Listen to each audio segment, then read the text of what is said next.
My name is Yubraj Aryal. I teach English.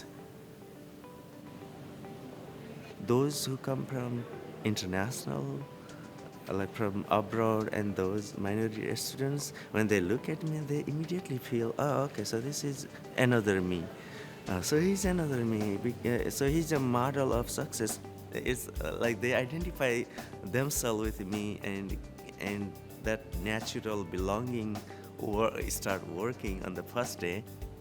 I want to know who they are. Without knowing them, it's very hard to personalize their success, who they are personally, culturally, emotionally, what they want out of class, what does success mean for them. My writing course objective is to enhance my students' critical thinking, reasoning, and problem solving skills through reading, writing, and research. So inserting critical skill into their own life is one of the way I try to personalize a students' success. If students can apply critical thinking in their workplace, that means success not only in class but also in their life, in their career. So my focus is to integrate liberal arts learning with their career objective. My name is Ann Chang Butler. I teach learning frameworks and also teacher education. I personalize student success in my classroom because I want to empower students to be accountable for their achievements. I want them to be vested in their success. I do this in multitudes of ways. Cooperative learning. Within the Learning Frameworks class, help guide students at the beginning of the semester to set up short and long-term goals.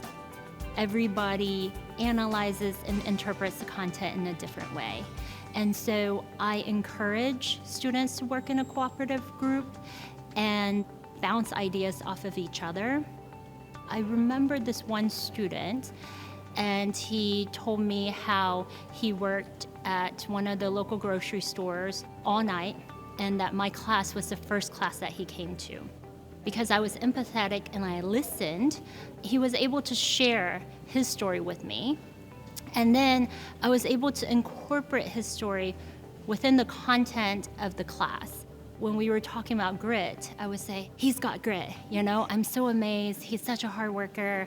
I did see that he was truly engaged in the content and felt the sense of belonging, the sense of personal success. I'm Kevin Miles. I teach computer programming in continuing education. I personalize student success in my classrooms by making sure the student feels comfortable and making sure that they understand the steps and the procedures in programming a computer language. I have students from every walk of life and from every country, and diversity actually helps the class because when you go out into the workforce, you're not going to be working with one kind of person. You'll be working with everybody, and you have to learn how to program so that everybody understands how it works. I develop a sense of belonging by going through group introductions. Everybody states who they are, what country they came from, and where they are in their employment situation. I like to pair up students who have strong skills with students who have weaker skills so that they can learn what it's like. I know they feel they belong when they start talking with each other on a regular basis.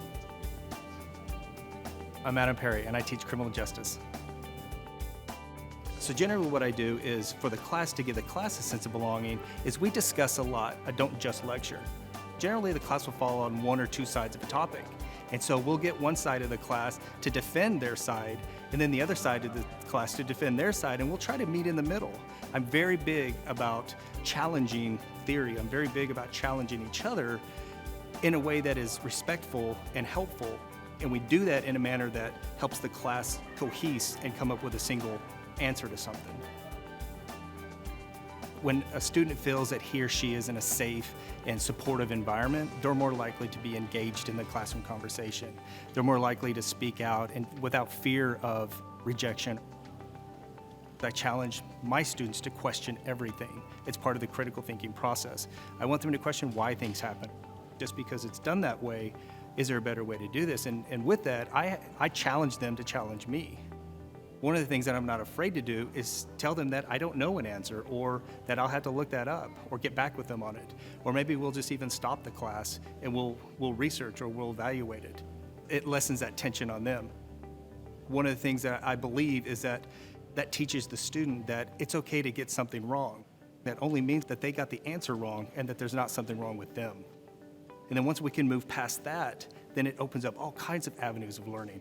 It makes the student feel relevant, it builds their confidence, and then ultimately it allows them to grow as a student